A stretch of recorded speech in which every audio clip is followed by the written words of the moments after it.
এইদিকে যশোমতী মা দুই নয়ন ধারায় বুক ভাসিয়ে কেঁদে কেঁদে বলছে, বাবা গোপাল, গদ গদ কণ্ঠে বলছি, বাবা গোপাল,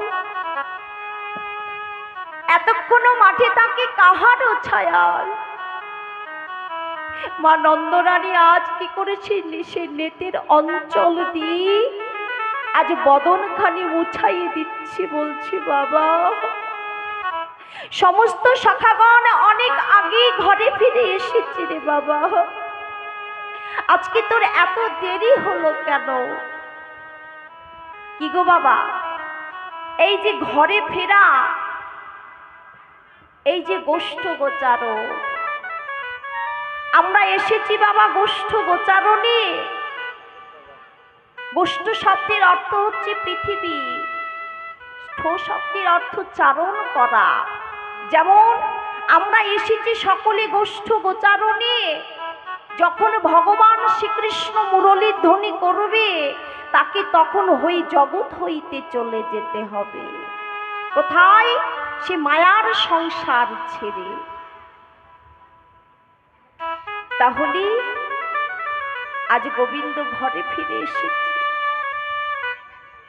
কি গো বাবা, আমি আগেই বলেছি, শিশুকালে কৃষ্ণ ভজে কৃষ্ণ পাবার আসে, যৌবনকালে কৃষ্ণ ভজে কৃষ্ণ আসে কি না নাই আসে, আর বৃদ্ধাকালে কৃষ্ণ ভজে জমির তরাসে। আমি অনেক আগেই বলেছি, এই প্রকৃত জগতে আমাদের কটি দেহ শক্তি থাকবে না, চক্ষু অন্ধ হয়ে যাবে, কর্ণ বধির হয়ে যাবে, দ্বন্দ্ব চলে যাবে, তাই না? তখন আমরা কি বলবো?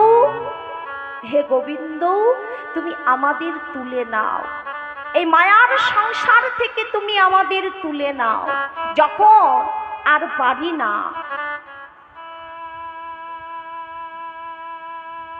তখন আমরা কেঁদে কেঁদে বলি, জি আসল ঘরের কথা কেঁদে কেঁদে বলি, আমি কেমন